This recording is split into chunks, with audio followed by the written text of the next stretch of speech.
Yes, hello everybody once again, and another very warm welcome back to your favourite classic dirt bike TV channel, where we continue our coverage from the 2022 Telford Classic Dirt Bike Show. And in this Part 4 edition, we're going to kick things off with an absolute bonkers of a bike that was built by a couple of guys from the Crazy Toys workshop. Now, almost straight away you can see here that this machine is nothing like anything you've ever seen before, and that's mainly because it's a bit of a mongrel concoction of various other makes and models of different motorcycles, although essentially the bike was put together to take part in hill climb and motorcycle sprint events. Now, beginning with the bike's frame, which is a 1968 Bull Taco chassis that's undergone a bit of surgery in order to fit in this monster Zabel 700cc two-stroke motor. Now, as I recall, I think these big Zabel engines were normally used to power motocross sidecars back in the day, and they were mainly chosen because, of course, they were much lighter compared to a big four-stroke engine, but more importantly, these engines were very powerful, and some of you may even remember a version of this engine was used to power the big ATK Intimidator, and of course one of the later Micos as well. And without doubt, this big 700cc two-stroke engine was just an absolute brute of a power plant, and a set of steel balls is certainly required when you snap the throttle back on this big bruiser.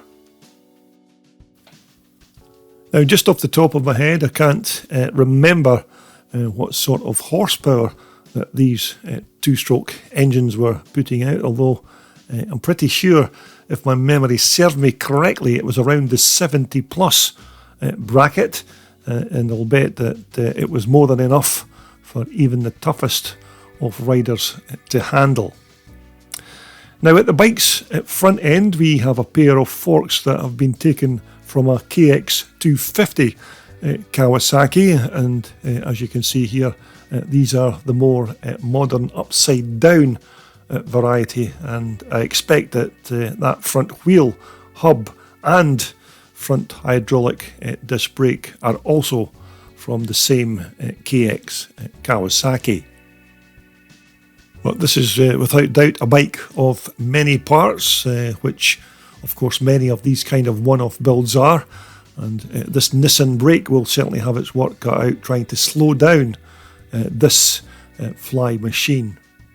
Now, at the bike's rear end, we have a modified alloy swing arm that's been borrowed from a WR200 Husqvarna, and this back wheel again is also from the big 610 Husqvarna, which also has another Nissan single pot hydraulic brake bolted onto it. But it's certainly made up of a mishmash of different motorcycles.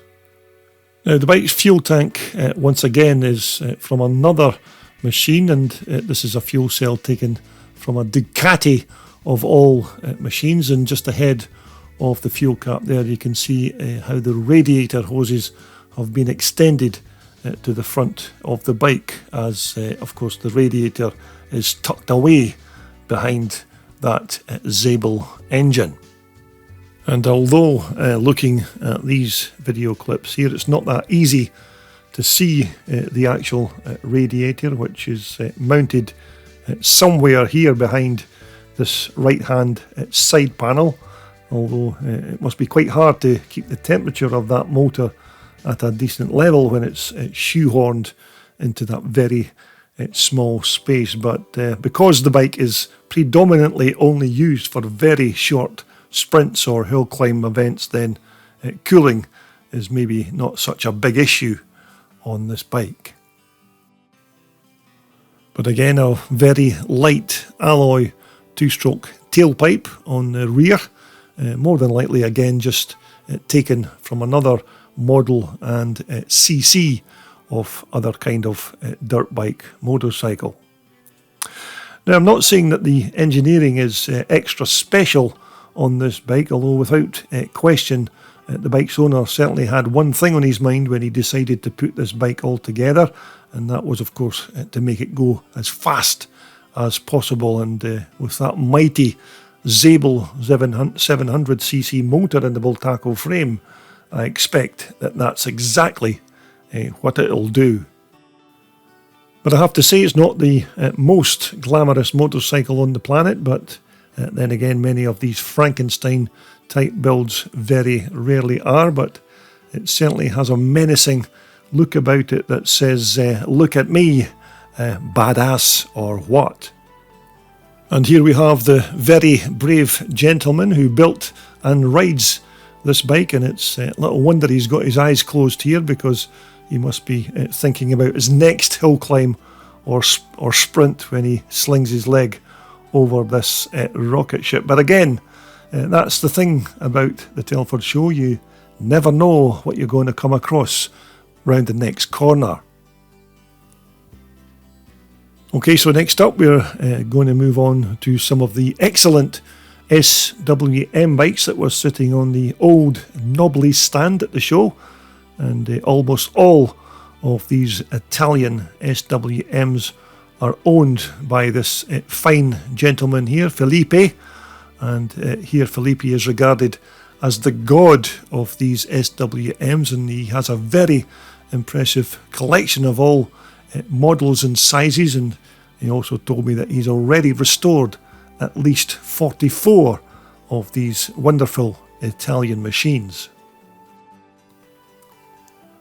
Now, this model here is just one of the many that Felipe owns, and this is a 1978 RS 125 in just about as brand new condition after its recent refurbishment. And once more, these bikes are powered by these Rotax two-stroke engines, and although it has the SWM logo printed on the casings, these are still essentially just Rotax power plants. Now, SWM motorcycles were of course founded in Italy back in the 1970s, and just in case you're not familiar with this SWM abbreviation, it is of course standing for Speedy Working Motors, which is a rather strange title for a motorcycle manufacturer, but nevertheless, by all accounts, these SWMs were still very good bikes, although you virtually never ever see any of them taking part in scrambles race meetings these days, but they were hugely popular with the enduro riders of their day. And although Felipe had so many different variations of these SWMs on his stand over the course of the weekend, it was near impossible to be able to film them all, but each and every one certainly looked as good as the day they left the SWM headquarters in the 1970s. And even if you were lucky enough to own even a scruffy version of one of these SWMs and you're in the need of some advice, parts or even services, then why not pay a visit to Felipe's oldknobblies.com website, because they have absolutely everything that you'll ever need to make your old SWM as good as this lovely example here. And as I said, we can't cover every single bike that Felipe had on display on the day, but he's certainly your go-to guy and the SWM godfather when it comes to these Italian stallions. And once more, Felipe had this little 50cc SWM mini bike from 1978 sitting on his stand, and you can just imagine how chuffed you would be if you were a small kid and had this little beauty to play around on each and every day with that little automatic 50cc Motori Morini motor to pull you along. But as I said, possibly the best collection of SWMs in one place that you'll ever likely to see anywhere, and it's all thanks to this man here, Felipe, and his passion for these Italian-made SWMs. Okay, so Next up from the 2022 Telford Classic Dirt Bike Show, we're heading on to the Pre-65 Motocross Club stand to take a look at a couple of quite nice vintage classics. And our first bike here is the old HIS Stormer with the traditional Villiers motor in the frame. But again, back in the day, these Stormers were pretty good bikes because they did have quite a light tubular steel chassis and of course that Villiers two-stroke power plant, and even today these are still widely used at Pre-65 and other vintage type of scramble events. But for anybody who ever fancied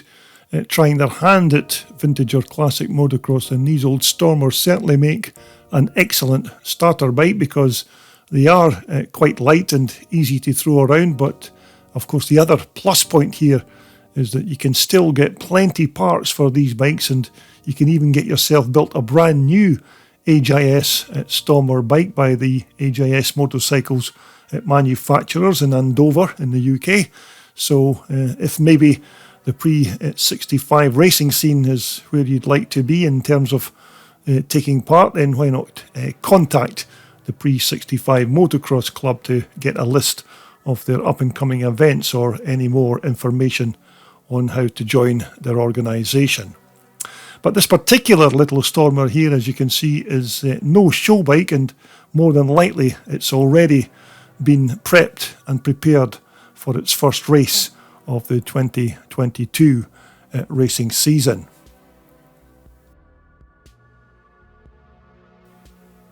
Now, another of the quite nice looking bikes that were sitting on the Pre-65 Club motocross stand was this quite nice looking Greaves Challenger, all decked out of course in that traditional British racing green colour scheme. Now, I'm guessing here once again, but I think this could be a 1967 model or thereabouts, but again, please feel free to correct me if I'm wrong on that particular fact. But at the front end of this machine you can see the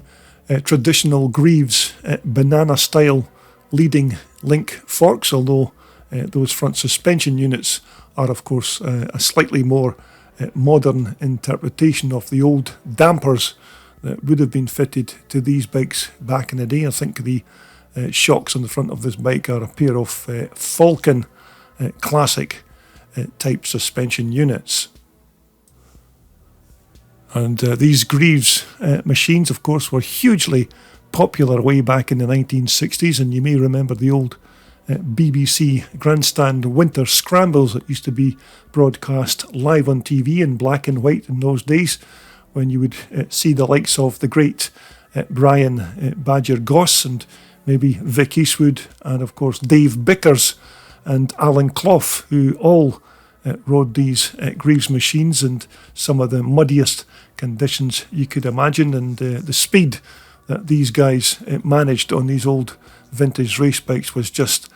unbelievable. But another very nice example here of one of these Greaves Challengers. And of course Greaves again were one of the great British motorcycle manufacturers from the 1960s, founded of course by Bert Greaves in the early 1950s when he first started off by building three-wheeler motor cars for disabled drivers that were powered by a two-stroke motorcycle engine. And you can see an example of these Greaves engines here with that massive fin area of the barrel, which was mainly designed to help dissipate the heat from that two-stroke motor. And once again, another look at those banana-style leading link forks with those Falcon dampers. But of course the dampers that would have been fitted to these bikes back in the day would have been very, very basic types of suspension units with very limited travel. And although having said that, as I said, the lack of suspension movement on these bikes never seemed to be a problem for the likes of the great Dave Bickers, Alan Clough, and the legendary Brian Goss, who were all super quick on these old Greaves machines back in that golden era of the 1960s, when it was called scrambling and not motocross as we know it today. And one other little point about these old Greaves motorcycles was that people still think it was Yamaha or Honda who pioneered the alloy frames on motocross bikes, although, as you can see here, Greaves were already using alloy frames on their bikes in the 1960s, and this was their I-beam front end that the motor was bolted onto, with the remainder, of course, of the bike being made up of very light steel tubing. So Greaves was certainly well ahead of the game in terms of alloy motorcycle frame designs.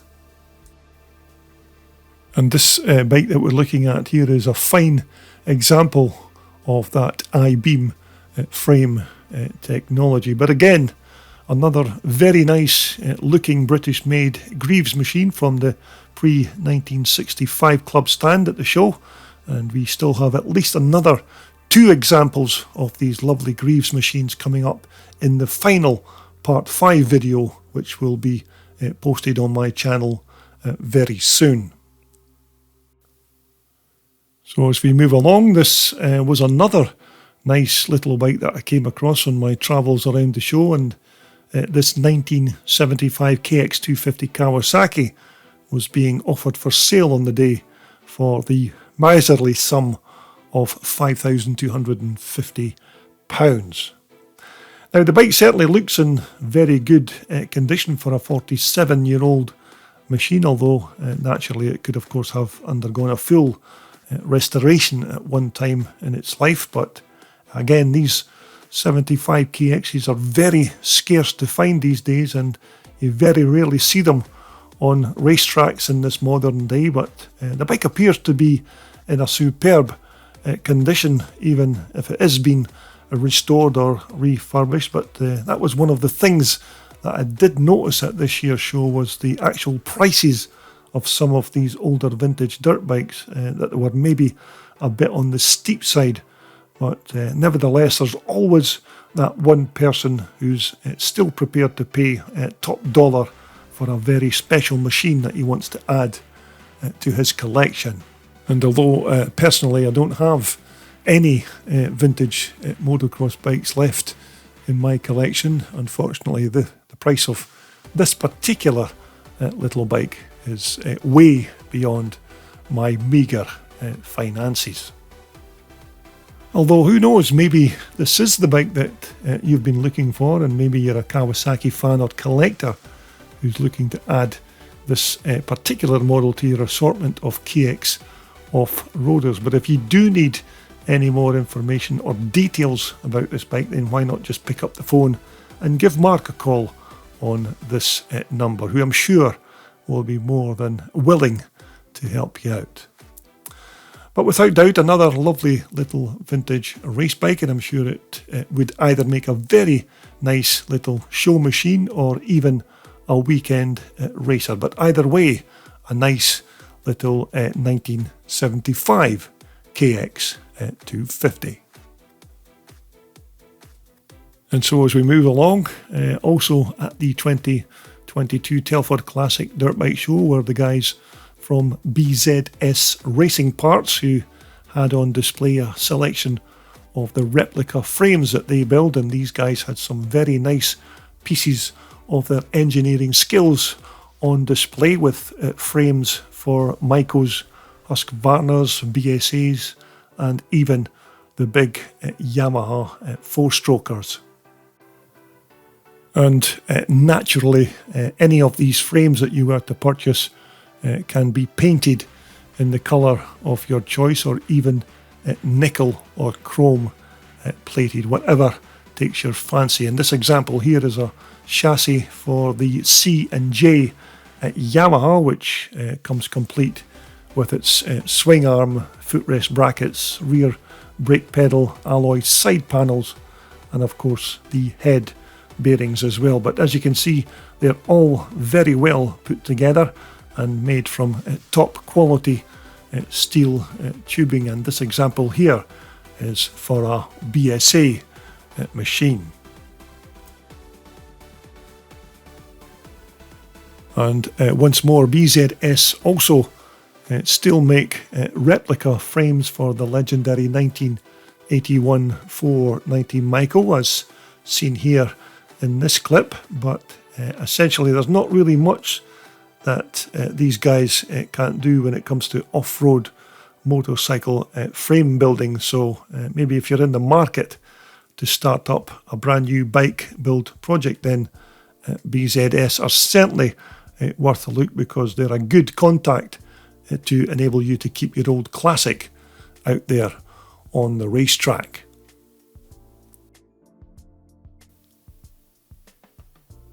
Okay, so moving right along, another nice classic again spotted for sale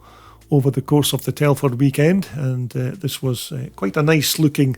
1976 Frigerial puke 250, which certainly looked in nice original condition, and the owner of this bike told me that he was asking £4,350 for this machine, which I thought was pretty fair for an old twin shocker from that year. Now, as I remember, Frigerial puke were the Italian importers of these machines back in the day, and although this bike's chassis was naturally a puke built frame, the motor was of course that very popular Austrian made Rotax two-stroke power plant, and this particular model of Rotax engine here had that unique disc valve induction system here on the left hand side of the crankcase, and basically it had a rotating fibre disc on the end of the crank that rotated past a very small opening in the crankcase, and when a section of the disc passed over that opening, suction was then created and fuel was drawn into the cylinder. But it was quite a radical idea for its time, and as I remember as a younger man, my old Yamaha YB100 road bike had a very similar system to this fitted onto it. And as you know, in terms of their reliability and power, these Rotax engines were just simply superb. Now again, because this puke machine has most of its origins in Austria, it is also fitted with many Italian-made bits and pieces, including these Marzocchi front forks, which in the 1970s were fitted to a huge selection of other different makes and models of off-road bikes. Now, the bike's frame again was made of light gauge steel tubing, which also helped to keep the 250's weight to a decent level, and this part of the bike was very strong in terms of its ruggedness on the racetrack. Although as you look over this machine, it still appears to have many of its original parts, and even the stickers on the fuel tank, and those Champion spark plug stickers that you can see there are very rare items to find these days, but you can see the Italian Frigerio connection here on the back of this seat graphic, and even parts like the bike's exhaust expansion chamber look in superb condition, with very little in the way of any dents or dings in the metal, which tends to make you think that this could still essentially be an original 1976 machine, because if it had been refurbished or restored, it would certainly look a lot fresher in the paint department. But for me, the overall look of this bike and its aged patina all certainly look right from that 1970s era.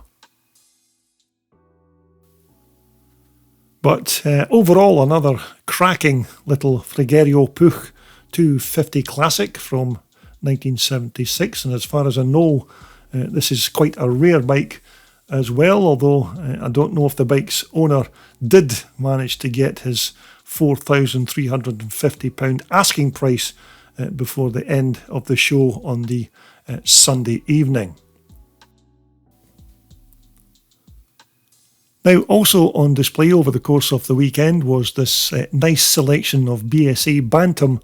engines from Alan Wright Engine Builds, and these little Bantam motors were all fully refurbished with brand new parts and Yamaha clutch conversions. But looking at these little engines once again certainly brings back the memories for me when I had my first off-road bike in my teens that at that time was a D1 BSA Bantam with the plunger rear suspension on it that I made into an old field bike. But when you look at these little Bantam two-stroke engines, it certainly makes you reminisce of the innocent days of your long lost youth.